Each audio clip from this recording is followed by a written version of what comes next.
Sa Lixie.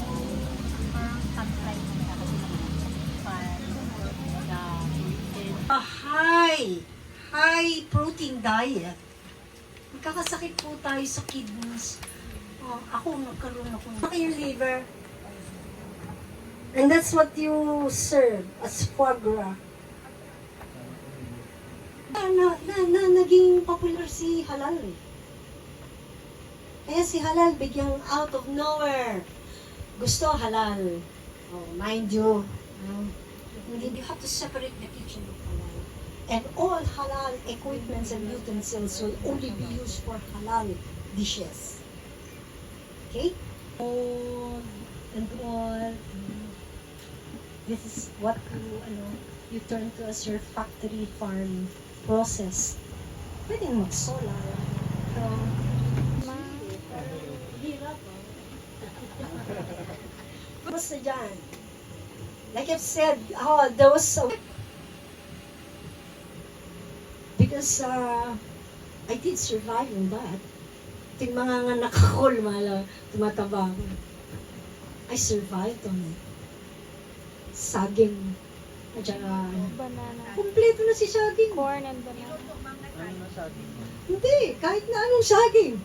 Saba, or latundan, or senyorita, or whatever it is. Tsaka, mais. Gusto mo, ihaw mo, ilaga mo. Basta mais. Japanese corn, or whatever it is. Mais. They both, it's a very good partner. Believe me. Diversity. Okay. Meron bang iba? Kahirap. Talaga naman. Kasi siya, pwede siya kumain ng ganito, pwede siya kumain ng ganun, isa hindi. Saan tayo kakain? Magkanya-kanya na lang tayo.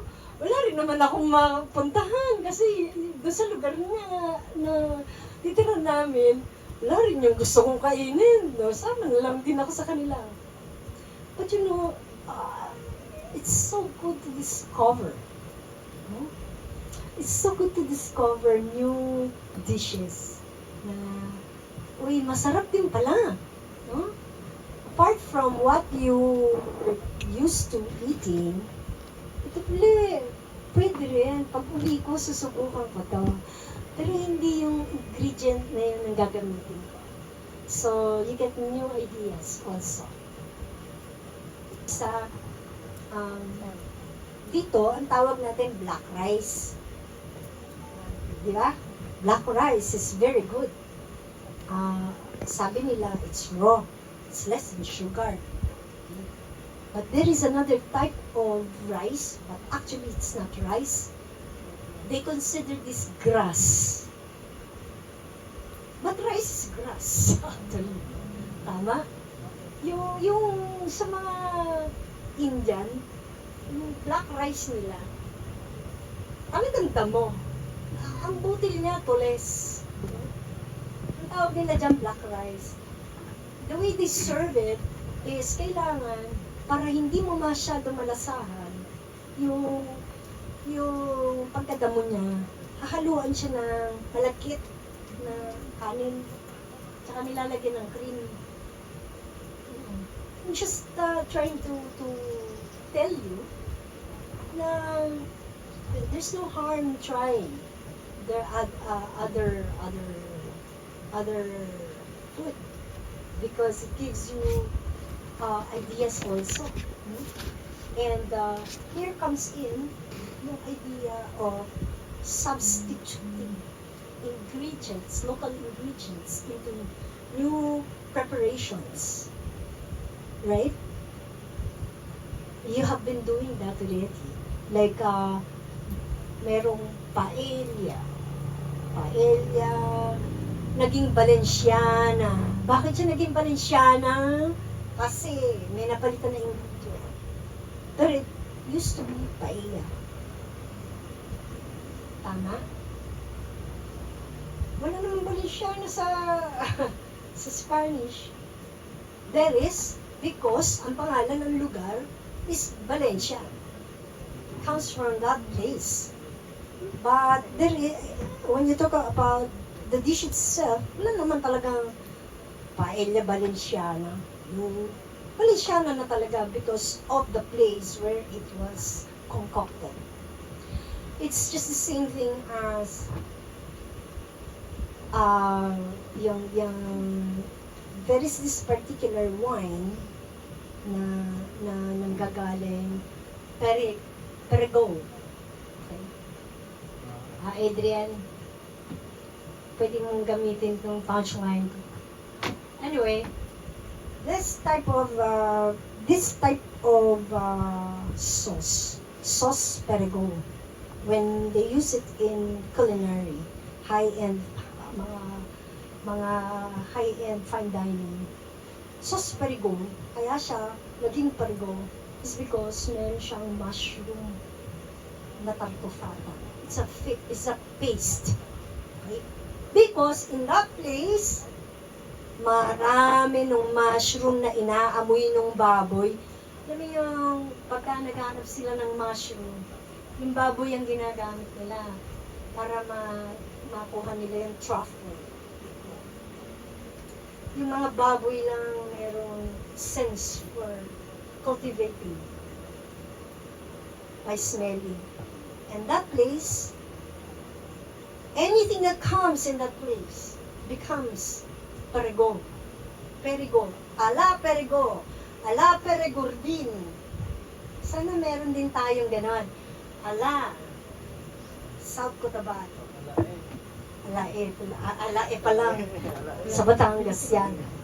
Anyway, yung ganon, this only grows in this particular, or probably the best of its kind comes from anong farm? That is if you can perfect growing this particular vegetable. And it will also call for a price. It's another selling point for you. Tama? Di ba? Ano ba yung mga sinasabi kong mahirap daw ang herb dito? Mahirap nga ba talagang magpatubo ng herb? Basic. Uy, ang bilis naman ang order nun. Yung order, meron na. Hindi naman po. Pag merong... Mahal ng diesel. Namimili dito from Davao. Sa Davao. Yung mga kapalit. Exactly. Halos lahat yata nung nakita ko sa grocery, parang nanggaling kay Dison. Sabi ko nga doon sa anak si Bianca, kasi estudyante ko yun sa Davao. Sa CACS Davao. Uy, Bianca, sobra ka na. Baka tubuhan ka na ng cancer sa sobrang tobo mo dito. Sobrang mamahal ng gulay. No? Ang mahal ng gulay sa Manila. If you can find a way to package all this, why not? Yun lang ang kailangan. And get into contact with all these big distributors. Kahit na barating ka pa, kaysa mabubulong. But this is continuous. No? There is a continuous demand for that. Anyway, pag continuous ang negosyo, it's just the same thing as, okay, I hit you one time, big time, kumita ako. Pero ano nangyari doon sa mga iba? Diba, mas preferred natin maging continuous ang production. Right? Dito. That is because wala bang action from you guys. You have to sell yourselves. It's like you apply for a job, no? From being fresh graduate. Ano ba alam mo? Bakit ka ba kukunin? Bakit ba kita kukunin? Makakatulong ka ba sa kumpanya ko kung nag-a-apply ka ng trabaho? It's just the same thing as when you are selling something that comes from here. You have to advertise. Hindi ko alam. Hindi maghuhula si market. Kailangan malaman ko. Dito pala, meron akong nakukuha dito. So, it's so easy now. Kita niyo naman, no? Naghiwalay si Catherine at si Alam ng buong Pilipinas. Eh. Che. Hindi niya raw alam. Hindi naman ako nag-show. Ako rin hindi eh. Pero nadidinig ko lagi sa Anyway, ang ibig ko sabihin, it's so easy to advertise now. You just, gusto nyo mag-TikTok o kung ano ba. The world has gotten to be as small as a peso coin. And everything is at reach. So why not make it there? Doon sa platform na yun. It's a platform. Right? It's a very nice platform. Maybe you, all of you can form as an organization and then hook up with whatever organization is in Manila who does this distribution. Ang dami. Ang daming pwedeng possibilities. Ako, I'm just opening windows. Windows pa lang, hindi pa doors. So you can peep in one of the corners of the window. Tama? There's a bright market when you open the door. And it's going to be bigger. Right? Medyo figurative ako. Okay. Economic benefits is para tumagal din ang buhay nito. Ano ba? Uy, may overproduction ng ganun. What can I do? Dehydrator? You can buy dehydrator now. Sa Lazada. Meron. Yes. Lahat pwedeng mabili. Marami rin pwedeng gawin sa isang dahon, sa isang bulaklak. Noong araw, kukunti lang itong bulaklak na pwedeng kainan na alam natin. Pero ngayon, dami ng bulaklak na po pwedeng gamitin. Nagawa pang breaded. Ayun. Diba? We can use fragrant flowers for some of your cocktail drinks. Ang ilang-ilang, masarap pala yun pagka sinama mo sa lemon. Subukan mo. Ilang-ilang. Noong araw, ilang-ilang. Pag may ilang-ilang, parang nasa simbahan ako. Yun lang ma-identify mo. Ilang-ilang sa simbahan. Ito yung ganun ng daan. Wala na dito? Hindi, meron sa farm ng dalawang. Sampagitan na lang? Maraming ilang-ilang. Ako nga, mayroon ako sa Kalambang. Bigla lang tumubo. Hindi ko nga tinanin.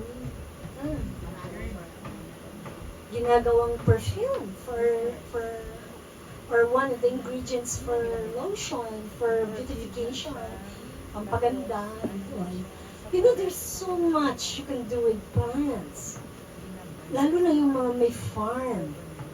Just get connected with someone. Kasi kahit saan gumagamit ng plant, kahit na panggamot, pampaganda, pangkain, kahit saan meron. So farming will never be dead. Okay? Ano ba yung mga ginagamit ngayon? And you have the ample time to really study whatever it is, depending on what you want to specialize. Tama? Ito yung pagka na-develop mo, gusto mo may production, and you will be able to have economically because you will generate employment. Also, generating knowledge. And that is what is important. Personal ethics.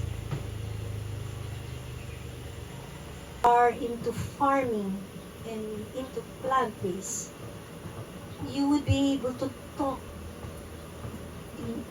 realistically because you practically live with the plants and you know how they were treated. Tama? Kung nilagyan mo yan ng ng mga pesticide at mga kung ano. Konsensya mo yun. So, this is where comes your ethics. And if you grew, if you grow, you have grown your plants with utmost care and naturally, you would be very proud to say that to your clients in your restaurant na itong ginagamit namin talaga ito ay free from radicals. Free radicals. Free from radicals. And we chin up, and let me tell you, this is a very good selling point. Uy, mayabang yung may-ari ng restaurant. Talagang pure. Talagang siya ang nagsasabi. And talagang dapat, you have to be honest with yourself. Na talagang, ito yung nilagay ko, ito yung ganyan, nilagaan ko ito talaga mabuti. Hindi ko siya binigyan ng kahit na ano, laso. You know why? Because some of these fertilizers that you use, you have to be choosy. Hindi yung halaman ng leleche. Yung halaman, malaking-malaki siya. Okay. Maganda ang itsura niya. Appetizing. Yung kakain nun, yun ang naapektuhan nun. Okay? Are we okay with that? Na tayo, kasi tayo end user, ay maapektuhan doon. Hindi yung halaman. Yung halaman, nakinabang siya. Pero ikaw ang makaka-absorb noon. This is part of your ethics as farmers and as end users in general. Right? Okay. All that, well, of course, pag mahaba buhay mo, hindi, abutan mo ang iyong mga apo sa tuhod. Wala ka sakit. Wala kang kahit na ano. And not only that, but of course, personal health, hindi ka gagastos ng kahit na ano sa pagpapagaling, gamot, and all. It's also for you. It benefits you. And pagka ganito, makakaugalian nyo yung ganyang practice with plant-based cuisine, diets, and all. I'm sure, yung susunod na generation nyo, they wouldn't look for anything else because this is practically what they will grow up with. Parang walang iniiwan yan ngayon. O lumaki ka, lagi niluluto ng nanay mo, ano? Ay, bili lang yung bili. Oh, see? Lumaki ka doon sa bili-bili-bili. Hindi mo naman alam kung sino nagluto. May nagluluto ka na. So, alam mo na ngayon kung ano. Bisan, hindi natin alam kung malinis talaga yung nabili mo ng araw. And some things like this, no? Any questions from here? Hindi. Yung mga bahay, Hindi, sa farm, sa Davao. Sa ano yung susunod sa Davao? Ha?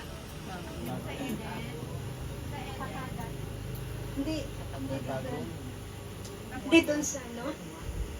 Doon sa bukid ng milk. Yung may-ari ng sa plant-based rennet.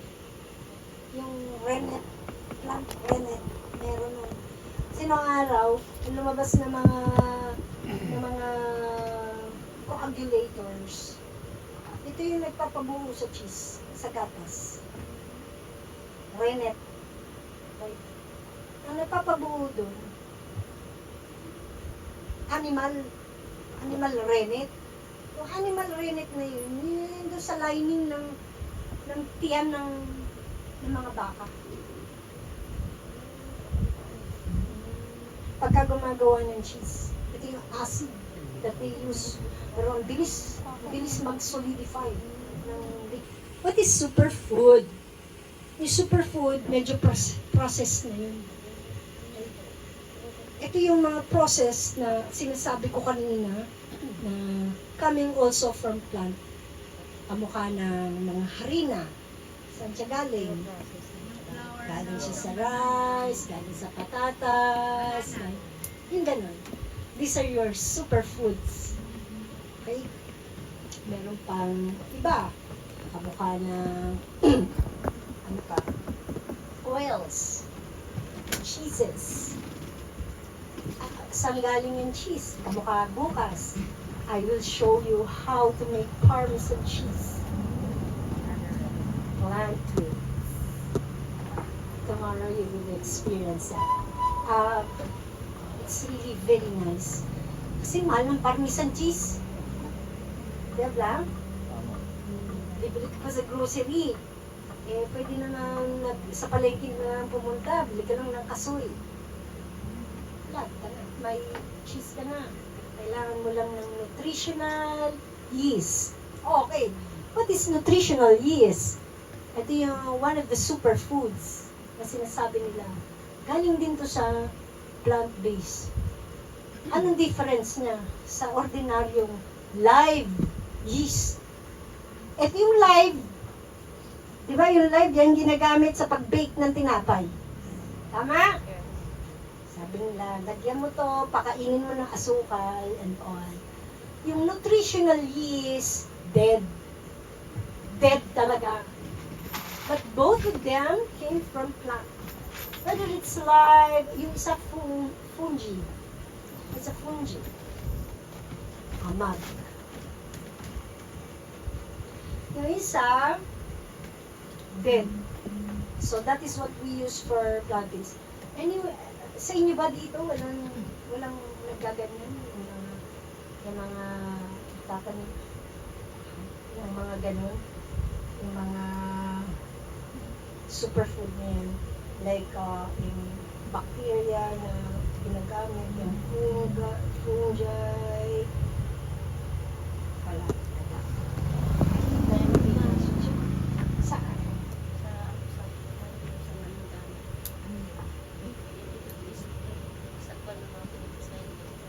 Kasi meron di ba mga tumutubo na mushroom. Ha? Di ba?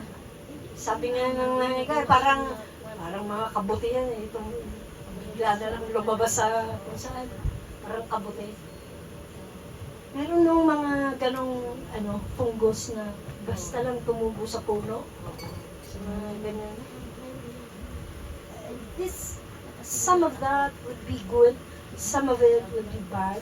And what I am talking about is the good one, which is called the nutritional yeast. Ito ay kasama doon sa listahan ng mga pang-vegan na ingredients like chia, yan, yung santan gum, ginagamit nila for, santan gum is, jelly. They use it for making mga jams. Yun yung ginagamit na pampalapot. So, iba texture. There is also molecular science happening there.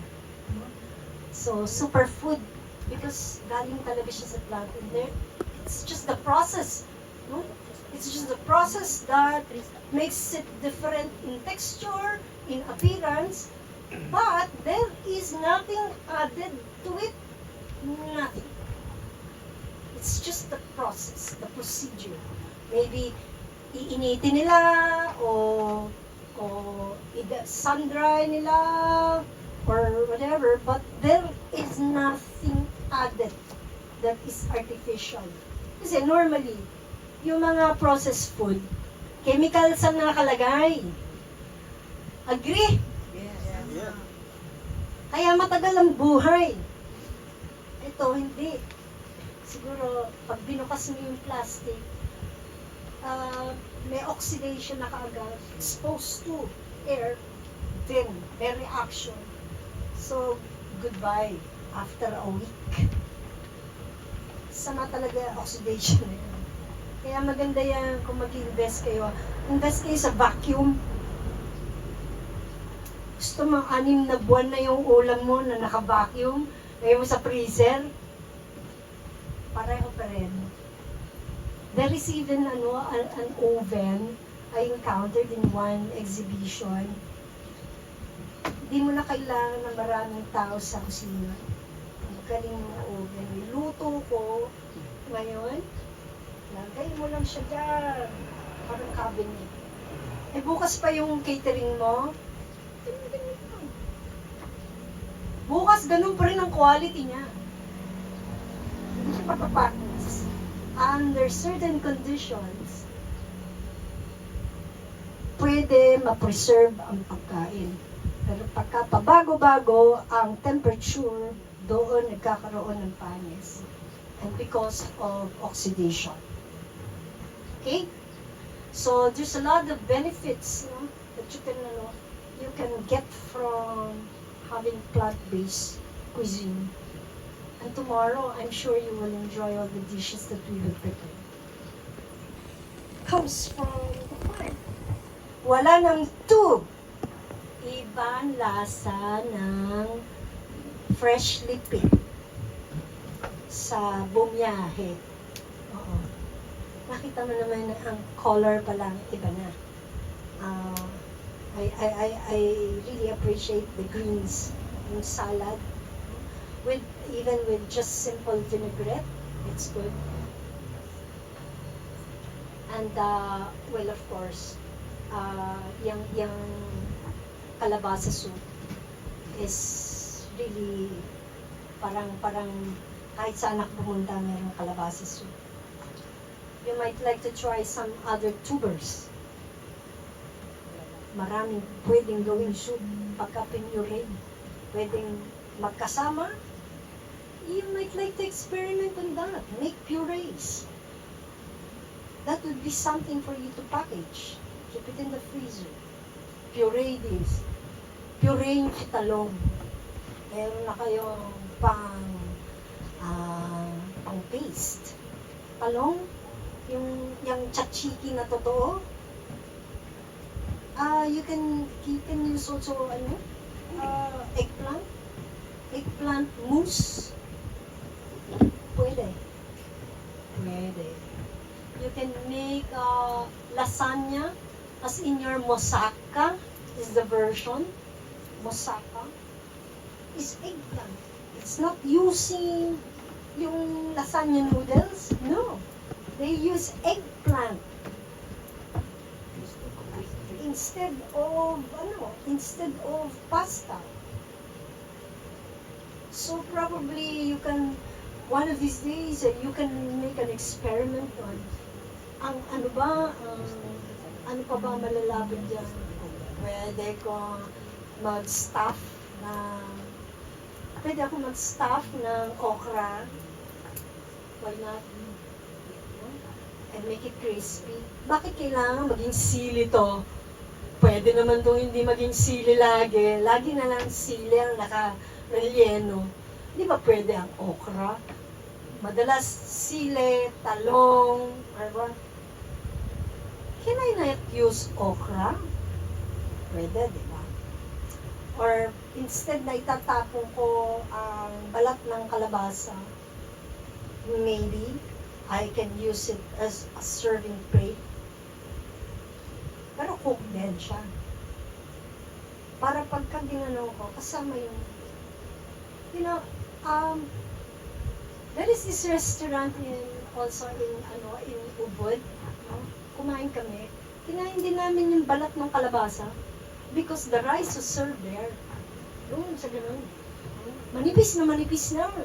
Ang pagbalat niya, buo. Yung rice niya, yung fried rice niya lagay doon. Siguro pinasok mo sa oven kaya lumambot. Kasi pag ganyan mo, hindi nga namin ginagalaw. In fact, sumandok ako, kaya lang siya nalaglag. Pero, kala ko nasira ako pa. Ay, nasira. Ay, no. You're supposed to eat that. You're supposed to eat it together with the rice. these are ideas, no, na po pwedeng mangyaring gawin nyo with some other veggies. Why not? Subukan. Ano pa yung mga prutas na yan na po pwedeng gamitin ang balat? You can cook it. You can eat, like, yung sinasabi nila, comfit. Have you heard of comfit? Mga chef, hello! Kailangan nyo na mag-update para maka-abroad. Confit. Confit is a type of preserving. Confit. Ang spelling. Confit. C-O-N-F-I-T. Pwede yung gawin sa balat ng orange. Pwede gawin sa balat ng kamatis. Pwede gawin sa mga baboy, sa manok, sa lahat. Confit. It's a French term. Tama? Ginagawang candy. Ginagamit as garnish sa mga ibabaw ng mga kung ano-anong mga pagkain. So there you go. You can do coffee for lemons. You can do coffee for papayas. Ganyan. Pwede. Pwede rin sa bayabas. Pwede. Pico confit. Okay? Are you getting ideas na? Na-inspire ko ba kayo? Ha? Okay. Normal. The normal demand. Okay? Ano pa?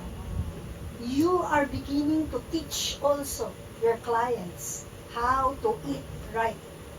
And that is really one big benefit. Pupunta ako sa restaurant niya. Alam ko kasi, ang kakainin ko doon, masustansya. Hindi ako niloloko. Do you get me? Huh? This is all part of sustainability and also your responsibility to the farmer. You can talk about them with some of your clients also. Kung kunyari may nagtatanong, saan mo ba binili yan? Yung gulay mo, saan ka ba nagpapasupply? Then you can refer your farmers. And in that way, you are helping the economic side of everything. Tama? So, it really goes hand in hand.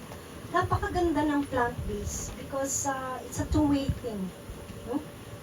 You're helping yourself to stay fit, stay healthy, while you are encouraging your farmer and getting your farmers inspired back again. Kasi parang nawala na ng gana yung mga farmer natin eh. I don't know what the government is doing, but, parang, what? Bakit wala na tayong ganito? I go to UP sa dati. Sila pupunta doon para mag-aaral kung paano magtanim ng palay. Diba? Sa Rice Institute. Ay nagturo sa buong Asia. Pagkatapos ngayon, nag-import tayo ng bigas. Mas mahal pa yung bigas natin na kinukuha, na binibili, kaysa doon sa kanila. Something like that. It's so pathetic that these things happen. So, in this way, ito yung mga paraan natin para matulungan natin ang mga farmers natin to get inspired and get back to farming. Okay? And all. Ito, personal benefit. Of course, when you have plant-based, you talk about the freshness, sustainability, and the locality. And the locality will dictate kung saan man ako nanggagaling. No? Dito, kung ano ang meron, like ano pa na pinaka-signature na prutas dito. Ngayon, dami kong nakita papaya. And apart from being seasonal, ano pa ang mga prutas na nandito? pineapple, Watermelon. Game. Watermelon. watermelon, And melon. and melon, meron na. All year round ba yan? Yung mga ganun. Mangga all year round. Localities, specials. No? Dragon fruit. The dragon fruit, Meron na dito. seasonal yan, di ba? Tingnan mo season. Pero Anong season yan dito? walang Normally, it's a seasonal thing. No? When you talk about plants and fruits, all year round. whatever, yeah, whole year round meron. But I think, ito pa isa, I think, it would be a plus factor. It can be a plus factor also if you can also talk about ano ba ang pwede kong makuha na bitamina at sustansya galing sa ampalaya, galing sa dahon ng malunggay, ano ba? When you make your menus, you might like to consider writing about the dish and also the healthy content of that particular food. That would be one nice idea. Kasi yung iba sa kanila hindi alam kung saan nanggaling ang vitamin B complex. Ano ba yun? Saan ba manggagaling yung ganito? Vitamin A, kung hindi ako bumibili ng kahit na anong tabletas na vitamins, saan ba yung zinc? Saan ba yung magnesium? You would be surprised. Vitamins need them too. Ang mga plants, they also need it. Whatever you need, like magnesium, manganese, and zinc. Diba mga farmers? As ang mga farmers, diba kailangan din ng plant ng zinc? Zinc. And manganese. Yeah. So we also need that as part of our system. May deficiency tayo na nawawala pagka wala nung... But unconsciously, you're taking this from plants. Kung hindi man kayo umiinom ng supplement na vitamins sa ganyan, yung mga elements na galit tayo nung high school. Yan, ito, nung high school yan, galit na galit kayo sa chemistry. Ayaw mo yung ayon. Kung ano yan. Ano ba ang kinalaman ito sa buhay ko? Parang algebra, X and Y. Now you know why. Pinaliwanag yan sa inyo nung high school kayo. Now you know why. Because somehow you will encounter it later in your life. Kakaroon kayo ng mga deficiencies sa mga ganyan. Yan. So, farm to table plant. I don't like who participated here in the seminar are farm owners. So, let's go away with the two. Pausuhin nyo na si farm table. I think that would be more catchy. This is my farm table because it came from my farm. It never came from someone else's farm. And I can vouch that this is really fresh and free from all the pests and fertilizers na sustainability is coming. Okay. Well, Showcase Farm that offers plant-based dining experiences featuring menus crafted with farm fresh produce. Again, may I say, ang menu dito is really very nice. If you have seen this, because most of these plants most of whatever is in the menu comes from the garden. Very nice. Very simple. You don't have, pagkita ko dito, parang, uy, alam ko na kung ano orderin ko. Hindi ka mukha no, try and see. Alam mo na kaagad kung ano yung orderin mo. Hindi ka mukha nung nasa ibang menu na you're trying to make things complicated. Like, okay, ang makakaintindi lang nito, yung yung bang nanggaling sa abroad, yung kumakain ng high-end. Hindi, kamukha kanina sabi ko, your number one client is not the tourist that will come from someplace elsewhere. Your number one clients are the locals. And sila yung dapat mo i-please. Why? Because they are the most accessible. And they will be your advertising partners.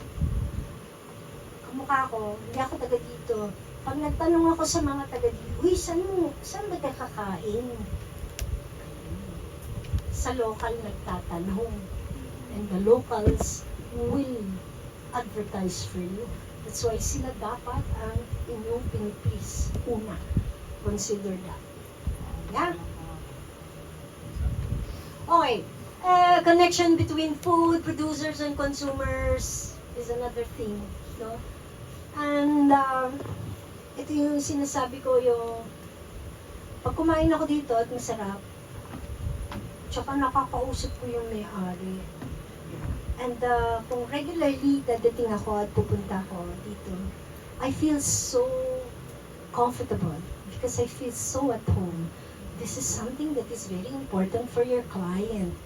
Yung to make your clients at home. Diba, gusto niyo pumunta sa isang lugar na hindi kayo pinapansin. Diba, mas maganda yun. Pupunta ako doon para ako artista. Diba, sa pintong pa lang sinasalubong na ako. Whenever I am going to order, ganoon sila. It feels very good. It gives you a good review. Believe me.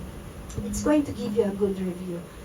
And for some people who don't belong to the front of the house, from the kitchen, kunyari, nasa back of the house ang trabaho ninyo sa inyong mga mga outlet, well, you can always do that with the food that you serve or the service that you render for F&B. Merong ibang warmth. May ibang warmth kayong kailangan na binibigay, na pinaparamdam sa mga clients ninyo. And this is how you develop your relationships with your clients para maging continuous ang inyong negosyo. Pag suplado rin sila times 10. The dinner and the origin of their food, outlets that embraces this concept often highlights the farms and the growers that supply their ingredients. Okay, this is all and all part of everything. Okay, sabi ko nga kanina, you are also selling your partner. Sino yung partner mo? Yung partner mo, farmer. Kung ikaw yung restaurant. Kung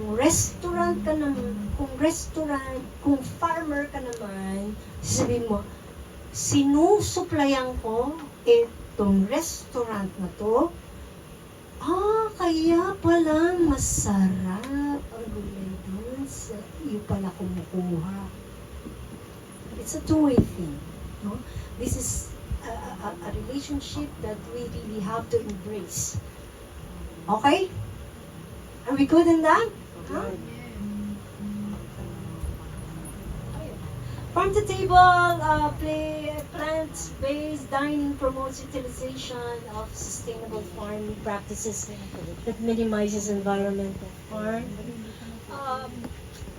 We're going back again to what you use in your farm.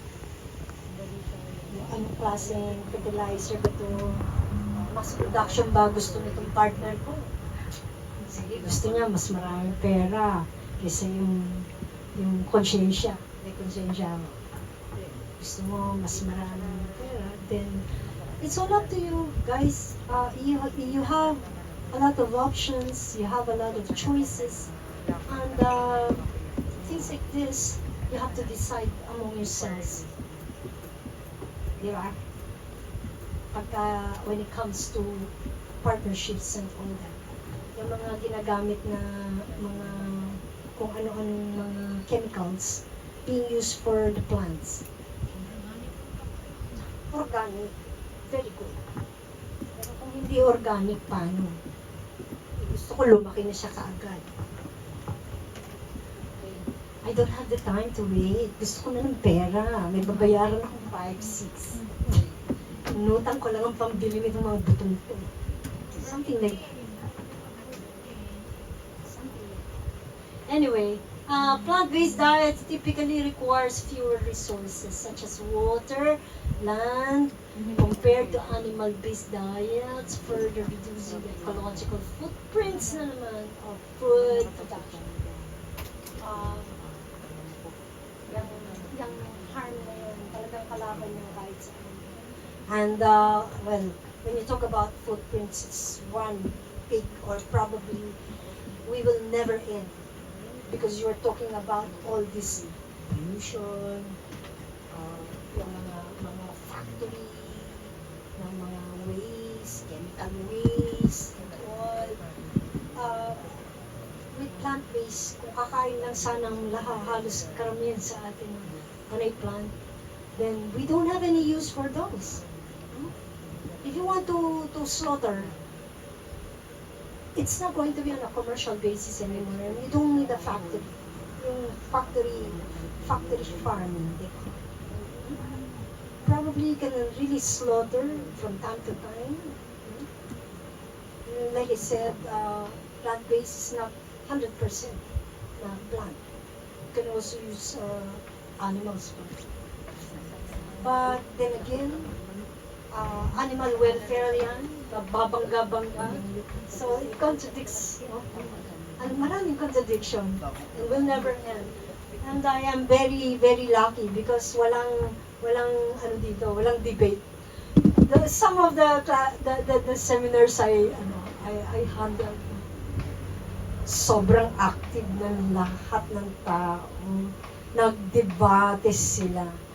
Eh siguro, 1 oras, 2 oras ang debate tungkol sa lahat ng sasabihin. Magsalita naman konti. Plant-based ang kinain mo. Plant-based ang kinain, kaya peaceful. Yes. Reaction. Very good. Mahaba ang pacing. Mahaba ang pacing. Kasi gusto mo ng reaction. So, like before, the olden times, diba?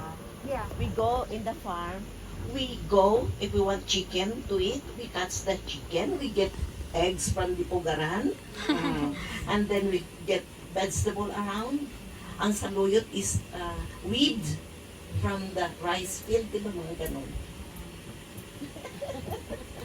Diba mas, you know, when it's freshly picked, Digital na ngayon. when freshly picked, mas mataas ang vitamin content. Hindi na healthy yung siya, sabi lang pala yan. So, vitamins, minerals, rich in antioxidants. No? Corn. We need that para ma-flush out natin lahat ng mga bad sa ating katawan. Antioxidant. And fiber. Importante si fiber. Meron na ba kayong naisip na ibang fiber? Oatmeal sa fiber. Ano pa? Cereals are fibers. Basta lahat ng mga, halos lahat ng mga nagpapa-flush out. Sorry. Pero ito yung nagpapapot sa inyo, fiber. No? Pineapple. Yun yung sinasabi ko, para ma-pots ka. Yan yung nagpa-flush out. You are able to, because it makes your digestion faster. And when your digestion gets faster, bumibilis ang metabolism. Pag bumili sa metabolism, hindi kayo tataba. Ay, kayo tataba. But of course, nothing beats doing this together with exercise. But sasabihin niya sa akin, iba, sasabihin, para rin ako nag-exercise kasi pinapawisan ako sa kusina. Lakad ako ng lakad. Nagtatrabaho ako. Physically. Guys, iba yung pawis sa endocrine gland. Iba yung pawis ng exercise sa trabaho. Hindi ho. Huwag na masyado magtrabaho. Hindi ba? But you need to perspire. You need to activate all these pores. Pero magkaiba yung pag pinawisan ka sa trabaho at pinawisan ka sa pag-exercise. Your endocrine glands works in different ways. Alright? Okay. So, blues, risk of chronic diseases, we've talked about that. Sa inyong nagre-request ng plant-based cuisine o meron ba kayong plant-based na pagkain sa restaurant? You will never think twice because meron kang theoreticals. I've written that in your modules kung ano lahat ang dapat mong malaman tungkol sa plant-based. Hindi na vegetarian, hindi siya vegan, it's plant-based.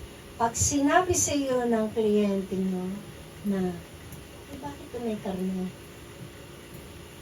Ano po ba ang sabi niyo plant-based? Because plant-based does not mean 100% vegetable.